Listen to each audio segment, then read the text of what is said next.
now. Should we limit holiday homes in tourist spots?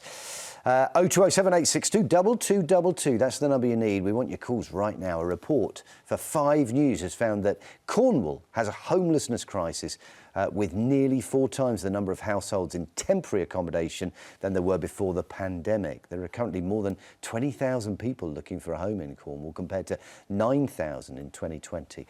Meanwhile, there are currently over 13,000 second homes in Cornwall, according to the council. Earlier this year, Cornish MPs proposed an AirBnB bill that would tighten the law around second homeowners. They want them to be forced to get planning permission to turn their properties into holiday rentals. 5 News spoke to Helen in Cornwall, who's frustrated that so much property is off the market because it's a holiday let. There isn't enough for local people. No, there isn't. There is too much properties allowed for holiday homes, and my experience with holiday homes is that there are a lot of them can rent out for a minimum of 10 weeks a year or 20 weeks a year. So you've got these houses sat there not doing anything, and you've got people on the streets with children. Yeah, I mean, Cristo, you see something like that, and of course I think we all know that's the case in places like Cornwall, in Devon, coastal resorts like that.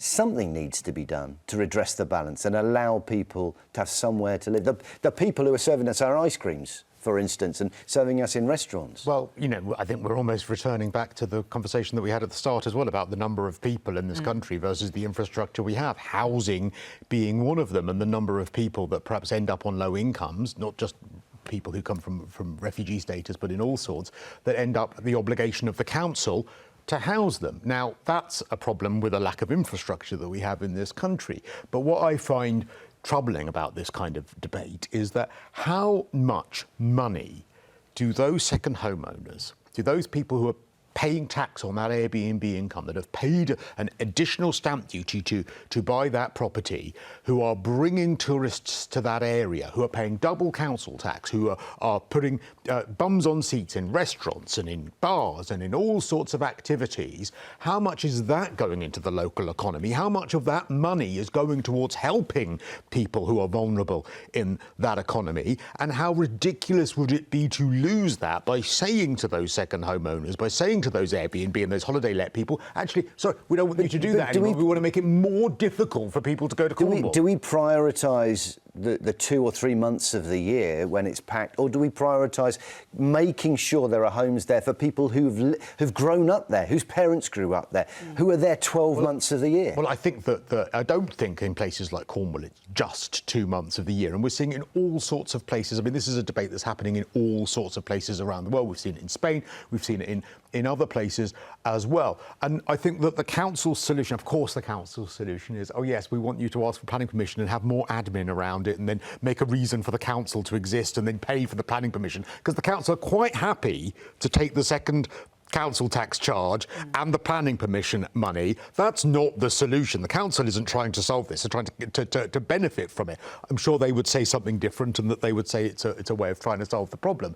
I think it is a really stupid idea to take something that is putting money into the Cornish economy and think you're going to solve the problem by removing that money in the economy. I wonder how many of those owners live in Cornwall themselves. That's interesting. Listen, thank you, Cristo. We're going to be hearing from Paula after the break. Don't go anywhere, because we're taking your calls on this. We want to hear from you, Cornish people. Should we limit the number of holiday homes in tourist hotspots? We want to hear from you on this. Should we limit holiday homes in tourist hotspots? 0207862 2222 is the number. Get your calls in right now. What do you think, Paula? Are we destroying the very communities that we love to go and visit in the act of going to see them and expecting there to be Airbnbs and maybe a second home if we're lucky enough? And, you know, hypocrite alarm is going, because, yes, I was in Salcombe. Yes, I was in an Airbnb. And yes, the first thing I asked one of the neighbours who was walking down, do you live here all the time, or are you an Airbnb? And he said, oh, no, I live here, and I've lived here for 15 years. And I was relieved. Why was I relieved? Because I want to make a contribution to the community. I don't want to kill the community. And that is my fear about over-tourism, you know, the environmental impact, etc. But when we're talking about this problem that Cornwall is seeing, this isn't an Airbnb problem. Airbnb, I think, have about 1.1% in terms of household stock.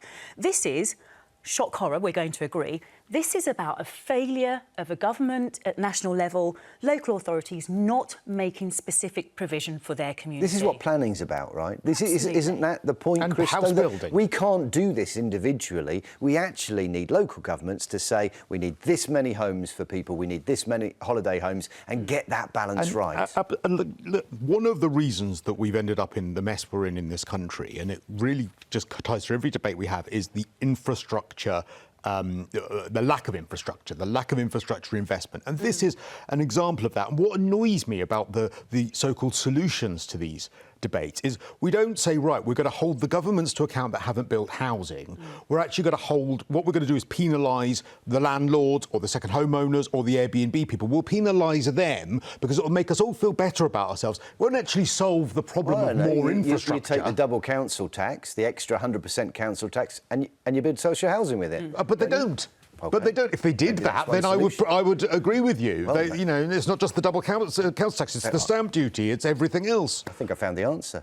We're going to take some calls. I haven't found the answer at all. Maybe Maureen in Devon has. Maureen, what do you see in Devon around you? Are there too many Airbnbs, second homes, preventing the people that have lived there for years and years getting somewhere to live? Yes, absolutely. There are people in more affluent areas like London and around London buying 2 and 3 second homes in our area. And a lot of the time they're just left empty. They're not even rented to holidaymakers. And it's stifling the young people. They're not able to buy a property because they're being bought by these people. And they're the people that actually wait on the people that actually do come here in Airbnbs.